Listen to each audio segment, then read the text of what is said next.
Hello dear students, कैसे हो आप सब। Welcome back to my channel Bio Pro plus.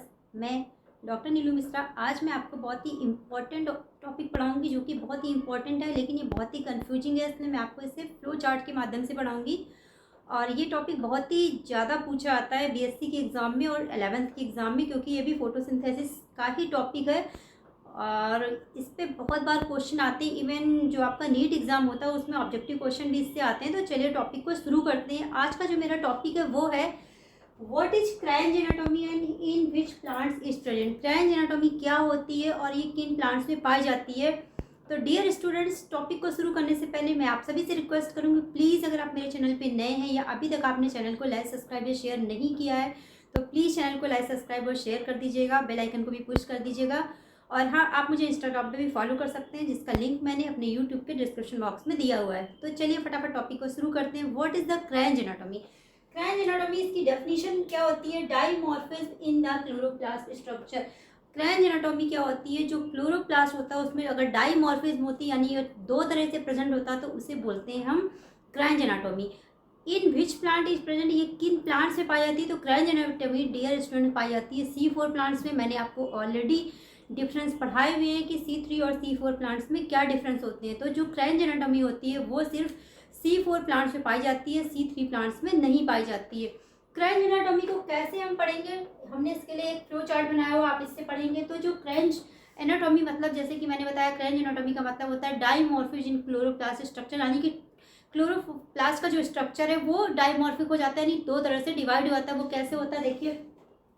जो लीव्स ऑफ C4 प्लांट्स होते हैं, यानी जो क्रायंज एनाटॉमी वो C4 प्लांट्स की लीव्स में पाई जाती है। तो जो लीव्स होती है C4 प्लांट्स की, इसमें 2 टाइप्स का क्लोरोप्लास्ट प्रेजेंट होता है। कैसा, 2 टाइप्स, यानी C4 प्लांट्स की जो लीव्स है उसमें जो क्लोरोप्लास्ट है वो 2 टाइप्स का है। कैसा है, एक क्लोरोप्लास्ट है ग्रेनल क्लोरोप्लास्ट और एक क्लोरोप्लास्ट है a granal chloroplast. Dear students, granal chloroplast का मतलब होता है ऐसा क्लोरोप्लास्ट जिसमें कि ग्रेनम प्रेजेंट हो, और ए ग्रेनल का मतलब होता है ऐसा क्लोरोप्लास्ट जिसमें कि ग्रेनम अब्सेंट हो। ए का मतलब होता है अब्सेंट, यानी कि जो ए ग्रेनल है उसका मतलब उसमें ग्रेनम या ग्रेना अब्सेंट है, ग्रेना नहीं है।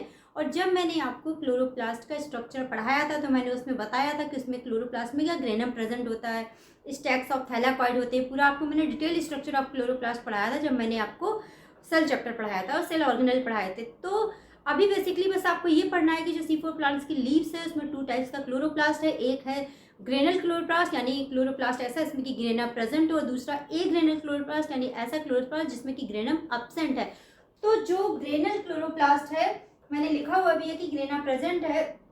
जो ग्रेनल क्लोरोप्लास्ट है वो कहाँ पाया जाता है, present in the mesophyll cells, यानी कि जो लीव्स होती हैं उसकी जो मीजोफिल सेल्स होती हैं उसमें ग्रेनल क्लोरोप्लास्ट प्रेजेंट होता है।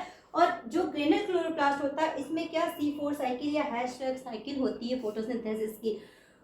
वहीं दूसरी तरफ जो हमारा ए ग्रेनल क्लोरोप्लास्ट है, ए ग्रेनल क्लोरोप्लास्ट मतलब जिसमें ग्रेना नहीं है, ग्रेना अब्सेंट है, वो कहाँ पाया जाता है, वो present in the bundle sheath cell, यानी a granal chloroplast bundle sheath cell में प्रेजेंट है। और इन सेल्स में कौन सी साइकिल होती है, C3 साइकिल होगी या केल्विन साइकिल होगी या फिर डार्क रिएक्शन, यानी ये तीनों नाम एक ही के हैं। तो इन सेल्स में केल्विन साइकिल होती है। वैसे भी मैंने आपको क्या बताया था कि जो लाइट को ट्रैप करने का काम करता है वो कौन करता है, ग्रेना करता है। यानी जो ग्रेना होता है क्लोरोप्लास्ट में उसमें क्लोरोफिल प्रेजेंट होता है, इसीलिए वो लाइट को ट्रैप करता है। और अगर लाइट को ट्रैप करेगा तो क्या वहाँ पे लाइट रिएक्शन होगी, और लाइट रिएक्शन होगी तो वो कौन सी होगी, वो केल्विन साइकिल नहीं होगी, क्योंकि केल्विन साइकिल डार्क रिएक्शन। इसीलिए ए ग्रेनल क्लोरोप्लास्ट जहाँ पे ग्रेना नहीं है वहाँ पे डार्क रिएक्शन हो रही है, और जहाँ पे ग्रेना प्रेजेंट है वहाँ पे हैशटैग साइकिल या C4 साइकिल हो रही। तो इस तरह से आपका एक शॉर्ट नोट्स था, what is the Kranz anatomy and in which plant it is present. ये शॉर्ट नोट्स में आता है, most of the important question है आपका, और आपके वाइवा में भी पूछा आता है, इंटरव्यूज में भी इस पर क्वेश्चन पूछा आता है, व्हाट इज क्रायंज एनाटॉमी। तो सिंपल फॉर्म में आपको मैंने पढ़ाया है। आई होप आपको टॉपिक अच्छा लगा होगा, समझ में भी आया होगा।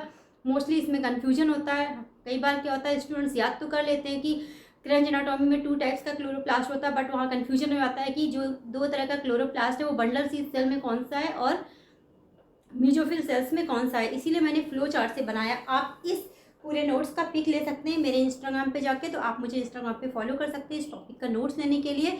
और बाकी के भी और भी टॉपिक जो मैंने पढ़ाए हैं सेल चैप्टर से लेकर के अभी तक के, उन सारे टॉपिक्स का नोट आप वहाँ पे जाके इंस्टाग्राम पे ले सकते हैं। मैंने हर एक टॉपिक का, जो टॉपिक भी मैं आपको पढ़ाती हूँ उसका जो भी नोट्स है मैं वहाँ पे पोस्ट करती हूँ। तो डियर स्टूडेंट्स, आज का टॉपिक बहुत ही छोटा था बट बहुत इंपॉर्टेंट था। आई होप आपको अच्छा लगा। Thank you, bye bye.